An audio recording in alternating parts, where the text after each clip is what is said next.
Mama, welcome to the Mrs. Mummy PhD podcast. I am your host, Dr. Michelle Gibbs, and this podcast exists to help scholarly mamas like you to achieve your life and academic goals without sacrificing what matters most.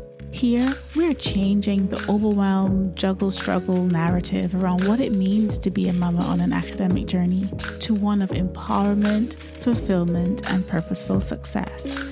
So how do we successfully navigate these journeys?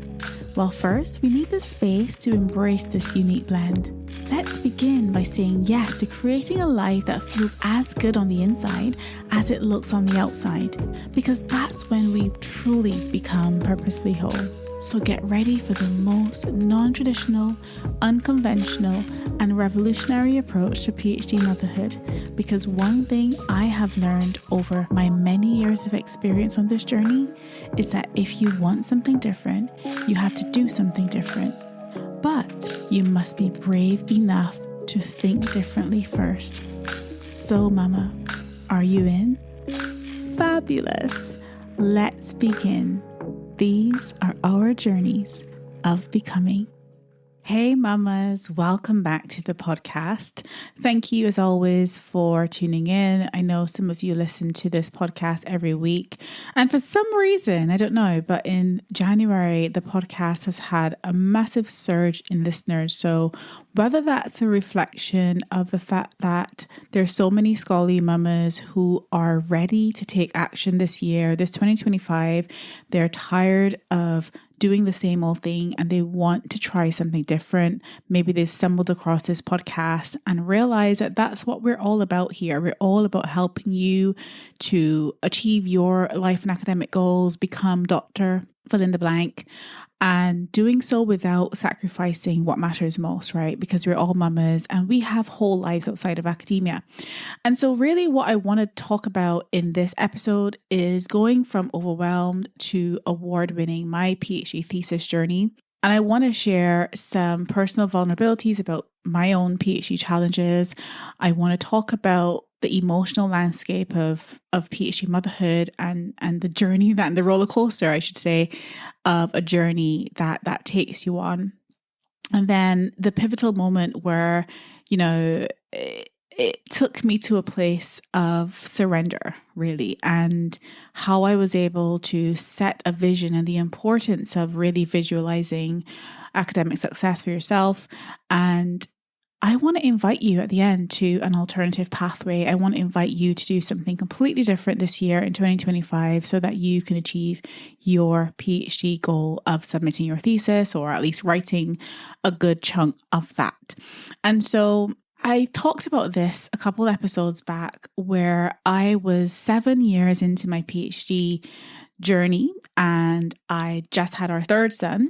So it was my second maternity leave inside of my PhD, but it was our third son because I'd had our first son before we started. And honestly, at that point, coming back from maternity leave, I was just ready to be done with this thing. I'm not done as in finishing, done as in quitting, right? I was completely and totally done. And the weight of unfinished work, the weight of what I still had to accomplish and still had to finish, the constant juggling, which had just exponentially increased, it felt like, because now I wasn't just a mum of two, I was a mum of three, and the feeling of just never being enough. We all know this feeling. We all know this feeling as scholarly mamas, where we just don't feel like we're doing enough in any of these arenas that we're in, as a researcher, as a mama, as a human being, right? The weight of that sometimes can be so crushing. And I remember sitting at my desk and my son was sleeping beside me, and I remember staring at my thesis, the bits and pieces that it was at the time, and just feeling like whatever academic milestone I'd set for myself just felt impossible. It just felt like it was not going to be achievable. And this is a thing that no one tells you about navigating a PhD journey, especially as a mama, is that it's not linear. It's messy, it's complicated, and sometimes the most important progress really happens when you are deep in the throes of it, when you are so close to quitting.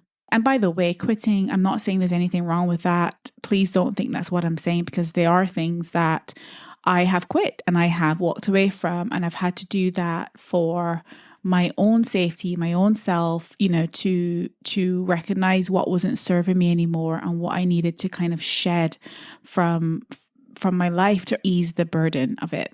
So, for me, I remember that moment of nearly quitting my PhD became such a turning point. And by the way, I share this because I want you to recognize how real the struggles are as a scholarly mama and how close we come to not finishing. There's so many of us who don't achieve our goals because it's a lot. It's a lot to juggle with trying to be a mama and trying to finish something that feels impossible. And I remember, as I said in that last episode, 2 episodes back, I remember really feeling so ready to quit my PhD and send my supervisors an email to say, look, this is a bit too much and I can't continue.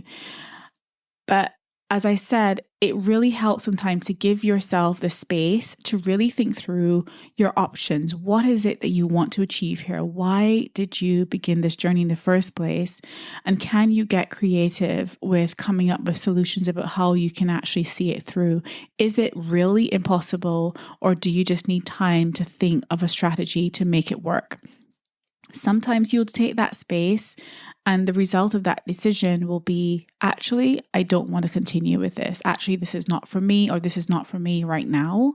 And that's totally fine. There are other times, like I did, where you give yourself that space to think through, what can I do? What do I need in order to make this happen? Do I need a community? Do I need support?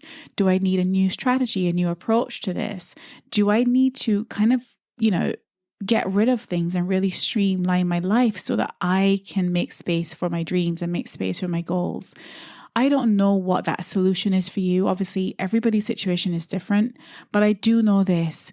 That was the one thing that really became a lifeline for me, because I gave myself that space to just come to terms with the reality of my situation as a mama, as a researcher, as a human being with limited time and infinite potential. And what emerged just wasn't just a thesis writing strategy. It was actually a lifeline. It was a way of reclaiming my identity in many ways, right? My identity as a mama, my identity as a researcher and academic in the making, and my identity as just being unapologetically me, unapologetically myself, with all my, commitments and all my responsibilities and all my desires and all my dreams and all my goals, just to be me, permission to be myself.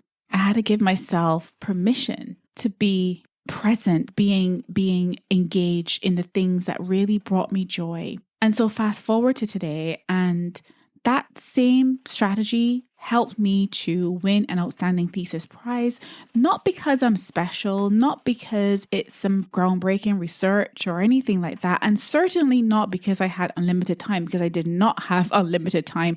The clock was definitely ticking and my hard deadline was fastly approaching, but because I was able to find a way to make this work with my life and not against my life. And that's really, really crucial.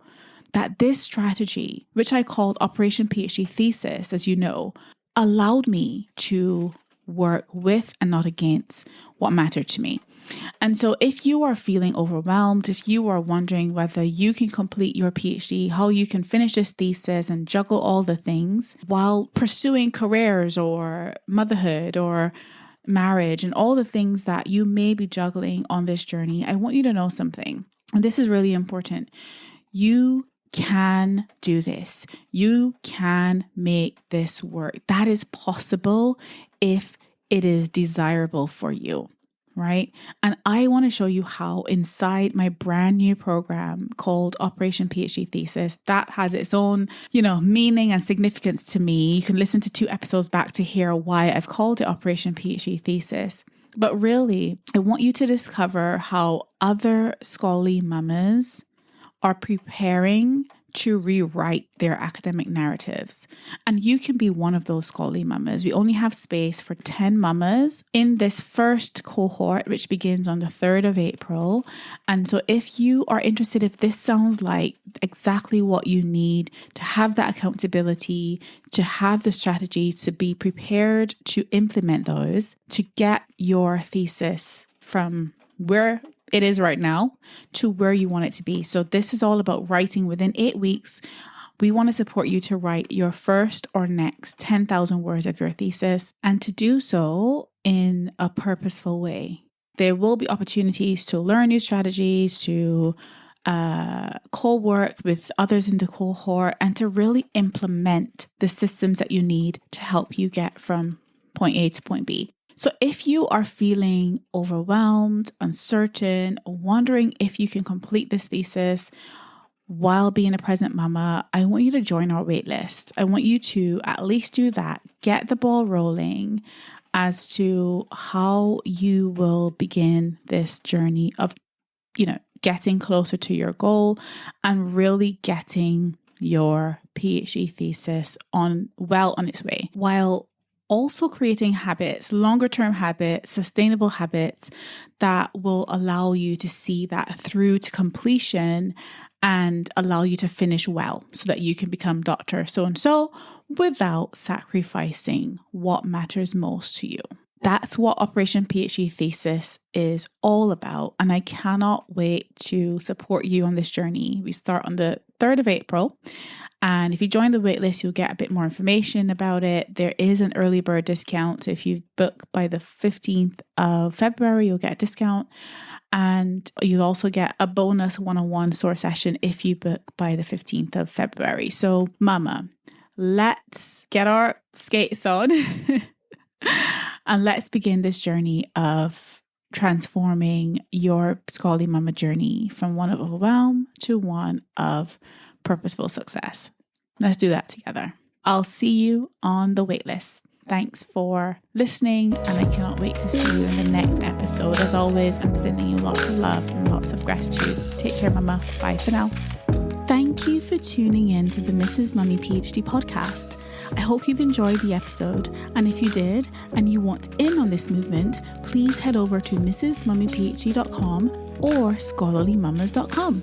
If you want to do your PhD well without sacrificing yourself or those you love dearest, then you need your hands on all the ways that we can work together to transform your journey of scholarly motherhood from one of overwhelm, disillusionment and burnout to one of scholarly joy and purposeful success. Make sure you head over to mrsmummyphd.com. I'll leave a link in the show notes.